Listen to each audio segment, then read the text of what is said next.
Hello viewers, నేను doctor Shirisha, gynaecologist from Avira fertility hospital. ఈరోజు topic importance of endometrium in conception. So గర్భసంచి లోపలి పొరని endometrium అని అంటారండి. సో ఈ ఎండోమెట్రియం అనేది highly regenerative tissue in a female body. So ఈ గర్భసంచి పొర అనేది highly influential by the ovarian hormones. So ఒక సగటు హెల్తీ ఫీమేల్లో ఉండేసేసి ప్రతి నెలసరి అంటే 28 రోజుల నుంచి 30 రోజులకి నెలసరి వస్తుంది. So first half of the menstrual cycle అంటే ద ఫస్ట్ 15 days ఉండేసి it is dominated by the oestrogen hormone. So ఈ ఈస్ట్రోజన్ హార్మోన్ వల్ల ఉండేసేసి ఎగ్స్ ఉత్పత్తి అవ్వడం అనేది జరుగుతుంది. సో ఎగ్స్ ఉత్పత్తి అయినప్పుడే ఈ ఈస్ట్రోజన్ హార్మోన్ గర్భసంచి పొర అని మందంగా చేస్తుంది, అంటే థిక్నెస్ అనేది పెంచుతుంది. ఎగ్స్ క్వాలిటీ, ఎగ్స్ కౌంట్ తగ్గిపోతాయి చిన్న ఏజ్లోనే. ఎగ్స్ క్వాలిటీ అనేది తక్కువగా అంటే పూర్ ఎగ్ క్వాలిటీ ఉండడం వల్ల ఉండేసి ఈస్ట్రోజన్ హార్మోన్ ప్రొడక్షన్ కూడా బాగా తగ్గిపోవడం జరుగుతుంది. సో ఇలాంటి కండిషన్స్లో కూడా గర్భసంచి పొర బాగా పల్చగా ఉండడం అనేది చూస్తామన్నమాట. సో ఈ థిన్ ఎండోమెట్రియం కూడా 2 రకాలుగా ఉంటుందన్నమాట. ఈ thin endometrium responding to the exogenous oestrogen hormone, అంటే responding to hormonal replacement therapy. అంటే బయట నుంచి ఇప్పుడు ప్రాబ్లం ఏంటి అంటే లోపల బాడీ లోపల ఈస్ట్రోజన్ హార్మోన్ తక్కువగా ప్రొడ్యూస్ అవ్వడం వల్ల ఉండి గర్భసంచి పొర ఎదగడం లేదు. సో బయట నుంచి ఈస్ట్రోజన్ హార్మోన్ అనేది సప్లిమెంట్ చేస్తే రెస్పాండ్ అయ్యి గర్భసంచి పొర పెరుగుతుంది. సో ఇది ఒక రకం. ఇంకొకటి ఉండేసేసి endometrium not responding to the HRT, అంటే హార్మోన్ రీప్లేస్మెంట్ థెరపీ. అంటే ఇప్పుడు బయట నుంచి హార్మోన్ ఇచ్చినా కానీ గర్భసంచి పొర ఎదగదు. సో అవి ఉండేసేసి మనము క్రానిక్ ఎండోమెట్రైటిస్ కండిషన్లో చూస్తాము, ఎక్సెసివ్ క్యూరేటాస్ డ్యూరింగ్ డిఎన్సీ ప్రొసీజర్స్లో చూస్తాం. అంటే గర్భసంచి పొర లోపల, అంటే గర్భసంచి పొర కూడా 2 భాగాలుగా ఉంటుందండి. బేసల్ ఎండోమెట్రియం, ఫంక్షనల్ ఎండోమెట్రియం అని చెప్తాము. సో బేసల్ ఎండోమెట్రియం అనేది బాగా డిస్ట్రాయ్ అయినప్పుడు అంటే ప్రొసీజర్స్ అప్పుడు బాగా డిస్ట్రాయ్ అయినప్పుడు, లేదు అంటే టీబీ లాంటి కండిషన్స్లో ఉండేసేసి లోపల గర్భసంచి పొర బాగా లోపల పొర బాగా దెబ్బతిన్నప్పుడు ఉండేసేసి అది పైన లేయర్ని రీజనరేట్ చేయలేదు. అట్లాంటప్పుడు ఉండేసి మనం బయట నుంచి హార్మోన్స్ ఇచ్చినా కానీ అవి రెస్పాన్స్ ఉండదు. సో దానికి కరెక్ట్ కారణం కనుక్కొని, అంటే లైక్ టీవీఎస్ మెయిన్గా చేసేది హిస్ట్రోస్కోపీలోనే మనము కరెక్ట్ ప్రాబ్లం ఏంటి అనేది మనకు తెలుస్తుంది. సో ఆ ప్రాబ్లం తెలుసుకొని దాన్ని కరెక్ట్ చేయాలి. సో అలా కరెక్ట్ చేయగలిగినప్పుడే వాళ్ళకి మళ్ళీ గర్భసంచి పొర ఎదుగుదల అనేది చూస్తాము. సో ఇవి కొన్ని కండిషన్స్ అండి.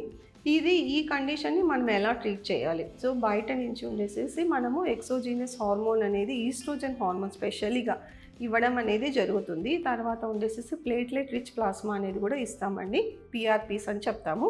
సో ఈ రెండిటి వల్ల ఉండేసి కొద్ది వరకు మనము ఇంప్రూవ్మెంట్ చూస్తామన్నమాట.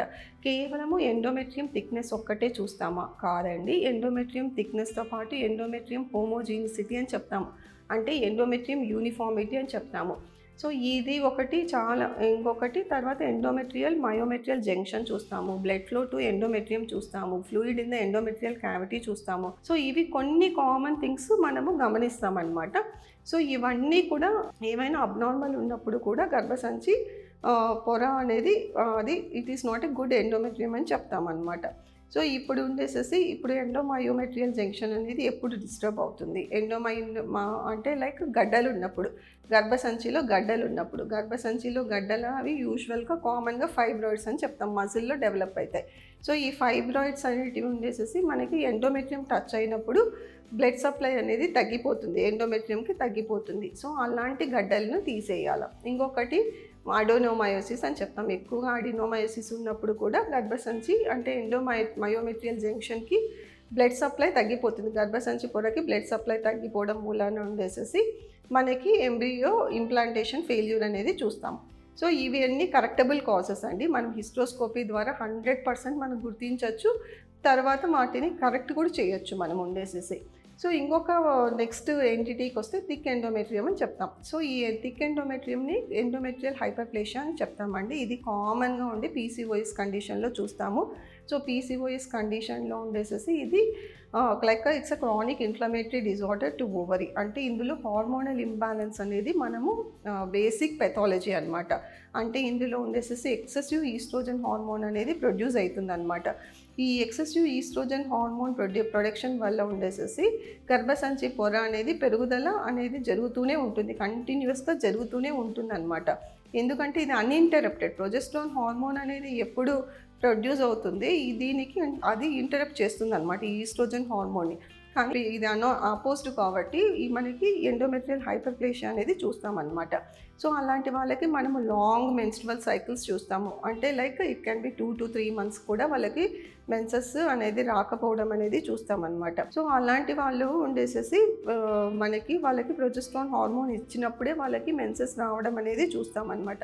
ఇలాంటి వాళ్ళలో ఎండోమెట్రియల్ క్యాన్సర్ అనేది చాలా కామన్ ప్రాబ్లం అండి. ఇంకొకటి ఉండేసేసి వేరే అదర్ హార్మోనల్ డిసార్డర్స్తో కూడా అసోసియేట్ అయ్యి ఉండొచ్చు. It can be thyroid problem కావచ్చు, డయాబెటీస్ కావచ్చు, ఒబేసిటీ కావచ్చు. ఇంకొకటి ఉండి ఫ్యామిలీ హిస్టరీ కూడా కావచ్చు అనమాట. Family history of colon cancer కానీ, ఓవేరియన్ క్యాన్సర్ కానీ, యూట్రైన్ క్యాన్సర్ కానీ, ఇలాంటి వాళ్ళల్లో కూడా ఈ ఎండోమెట్రియల్ హైపర్ప్లేషియా అనేది బాగా చూస్తామన్నమాట. సో ఇది మనము ఎలా గుర్తించాలి వీటిని? ఇది మోస్ట్ కామన్ థింగ్ ఉండేసి ట్రాన్స్వజనల్ అల్ట్రాసౌండ్, ఇంకొకటి ఉండేసి హిస్ట్రోస్కోపీ. సో ఈ హిస్ట్రోస్కోపీలో ఉండేసేసి మనము ఇప్పుడు లైక్ అరౌండ్ ఫర్టైల్ డేస్లో ఉండేసేసి if it is more than 12 mm or 14 mm ఉండేసేసి అలాంటి ఎండోమెట్రియం యూనిఫార్మిటీ లేనప్పుడు ఆ ఎంబ్రియో ఫామ్ అయినా కానీ అది అతకదండి. అట్లాంటప్పుడు మనం ఒక ఎండోమెట్రియల్ బయాప్సీ తీసి అందులో ఉండేసేసి చూస్తామన్నమాట హిస్టోపెథాలజీ ఎలా ఉంది. ఇంకొకటి లైక్ ఏంటంటే ఏమైనా ఇన్ఫెక్షన్స్ ఉన్నాయా, ట్యూబర్క్యులోసిస్ ఉందా, లేకపోతే వేరే ఏమైనా జర్మ్స్ ఉన్నాయా అనేది చూస్తామన్నమాట. సో పెల్విక్ ఇన్ఫ్లమేటరీ డిసీజెస్ ఉన్నాయా, ఏమైనా క్రానిక్ ఎండోమెట్రైటిస్ ఉందా అనేది కూడా చూస్తామన్నమాట. ఇది ఒక కామన్ థింగ్ అండి. సో వీటిని ఎలా అడ్రస్ చేయాల్సి వస్తుంది? సో మోస్ట్లీ ఉండేసేసి పీసీఓడి కరెక్ట్ చేయడం అనేది చూస్తామన్నమాట. పీసీఓడి మెయింటైన్ చేయాలి కంప్లీట్గా. మనము దానికి ట్రీట్మెంట్ అనేది లేదు. ఫస్ట్ ఉండేసి ఆ పీసీఓడి కండిషన్ మీద అవగాహన పెంచుకొని వాళ్ళకి కరెక్ట్ లైఫ్ స్టైల్ అనేది వాళ్ళ లైఫ్ స్టైల్ మాడిఫై చేసుకోవడము, కరెక్ట్ లైఫ్ స్టైల్కి రావడము, బ్యాడ్ హ్యాబిట్స్ వదిలేయడము, ఇంకొకటి వాళ్ళు యోగా చేయడం, మెడిటేషన్ చేయడము, ఇంకొకటి డాక్టర్స్ అడ్వైస్ మీద ట్రీట్మెంట్ తీసుకోవడము. సో ఇవన్నీ ఉండేసేసి వాళ్ళకి మెన్స్ట్రువల్ సైకిల్ రెగ్యులారిటీ అనేది మెయింటైన్ అవుతుంది. ఒక్కసారి వాళ్ళకి మెన్స్ట్రువల్ సైకిల్ రెగ్యులారిటీ వచ్చినప్పుడు ఎండోమెట్రియల్ హైపర్ప్లేషియా అనేది ఈ ప్రాబ్లం అనేది తగ్గిపోతుంది. సో ఈ తర్వాత ఉండేసి వాళ్ళకి ఇన్ఫర్టిలిటీ ప్రాబ్లమ్ని కూడా ట్రీట్ చేయడం జరుగుతుంది. సో అదే కాకుండా ఉండేసేసి ఇంకా ఏమైనా వేరే అదర్ ప్రాబ్లం ఉందా అనేది కూడా మనము డయాగ్నోస్టిక్ ప్రొసీజర్స్ లైక్ హిస్ట్రోస్కోపీలో మనం గుర్తించి వాటిని అడ్రస్ చేయడం జరుగుతుంది. సో ఇప్పుడు ఉండేసేసి repeated IUI failures, repeated IVF ఫెయిల్యూర్స్లో మనం ఒక చిన్న టెస్ట్ అనేది చేస్తాం. దానిని ఎరా టెస్ట్ అని చెప్తాం. అంటే ఎండోమెట్రియల్ రిసెప్టివిటీ అస్సే అని చెప్తాం. సో ఇందులో ఏంటి అంటే ఒక చిన్న ముక్క ఎండోమెట్రియం తీసి మనకి ల్యాబ్కి పంపించడం జరుగుతుంది. సో దీని ముఖ్య ఉద్దేశం ఏంటి అంటే లైక్ మనము ఒక ఫర్టైల్ విండో పీరియడ్ కనుక్కోవడమే దీని ముఖ్య ఉద్దేశం. సో ప్రతి మహిళకి ఆ ఫర్టైల్ విండో పీరియడ్ అనేది ఇండివిజువలైజ్డ్. సో ఒక్కొక్కరికి ఒక్కొక్క టైంలో ఉంటుంది. సో ఆ టైం అనేది మనం కనుక్కొని ఆ టైంలోనే మనం కరెక్ట్గా ఎంబ్రియో ఇంప్లాంటేషన్ కనుక జరిగితే వాళ్ళకి most of the time success అనేది ఉంటుందండి. సో ఇంకా మీకు వేరే ఏమైనా సందేహాలు ఉన్నా కానీ కామెంట్ బాక్స్లో కామెంట్ అంటే లైక్ మీకు ప్రాబ్లమ్స్ చెప్పండి, దానికి మేము సొల్యూషన్స్ ఇస్తామండి. థ్యాంక్ యూ అండి.